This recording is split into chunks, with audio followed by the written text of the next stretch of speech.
Hi everyone and welcome back to BAM, Bible Basics with Amanda.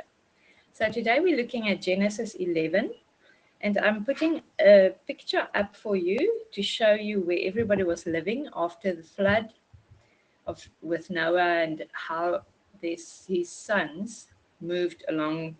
Well, they didn't move a lot. They stayed in one general area, and I want to read to you the Tower of Babel. So on the picture you can see where Shem, Ham, and Japheth lived, and their descendants lived. And if you want to read their genealogies, it's all written up in Genesis 11. But let's read the part of the Tower of Babel. Now the whole earth had one language and one speech. And it came to pass, as they journeyed from the east, that they found a plain in the land of Shinar, and they dwelt there. Then they said to one another, "Come, let us make bricks and bake them thoroughly."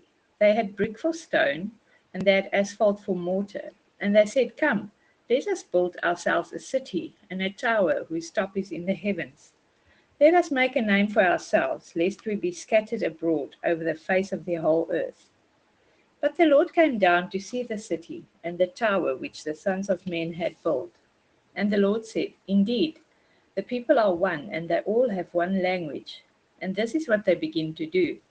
Now nothing that they propose to do will be withheld from them. Come, let us go down and there confuse their language, that they may not understand one another's speech." So the Lord scattered them abroad from over the face of all the earth, and they ceased building the city. Therefore its name is called Babel, because there the Lord confused the languages of all the earth, and from there the Lord scattered them abroad abroad over the face of all the earth. Okay, so now we can see that the Lord moved the people all across the earth. And we all I wondered why for a long time, because it doesn't make sense to me that a city that people are trying to build to reach heaven is a problem for the Lord. And I still don't think it is a problem for him. But what I have found out is that Noah's descendants reverted quickly back to pagan ways. So they had idols and they did a lot of evil stuff again. Now, we know the Lord created us all for fellowship with him and to have relationship with us. So the big purpose of the Lord will always be to have that relationship with us. And if all people together, and here it says in verse 6, indeed the people are one, and they all have one language. So they were all together, and for the Lord to get a group to turn their hearts to him when everybody has free will and they're rebellious people and people are stubborn. I mean, it's how we are today too. But changing a whole group's mind is very difficult.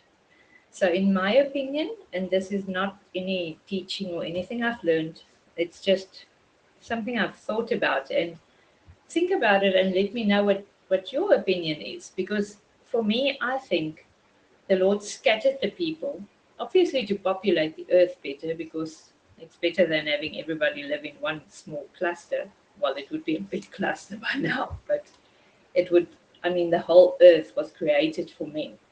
So the Lord populated the earth and moved the people across the earth. But also to find one man whose heart can be turned to the Lord, that the Lord can have the relationship he wanted with man. And obviously, men influence each other. We've seen that we all get influenced by the people around us. So if you are more separate from other people, there's a bigger chance that you will actually hear the Lord and follow him and listen to him. Rather than when you are in a big group and the noise will drown out the voice of the Lord anyway. But if everybody's hearts are hardened against the Lord, he will battle to find one person to actually listen to his voice and follow him. And knowing that's the Lord's purpose, in my opinion, that's why he moves the people across the earth too. And then also Shem's descendants, We will see Terah. Sorry, my pronunciation of all the names aren't always right. He was Abraham's father. Now he's a descendant of Shem, and we will look in the next video at Genesis 12, where Abraham comes in. And there we will see Abraham actually listened to the Lord. He heard his voice, he heard his call, which he probably wouldn't have been able to do if everybody was living together in one big pagan city. So that's my opinion on the matter. So if you think differently, please let me know in the comments. It will be nice to have a bit of a discussion about this. Thank you.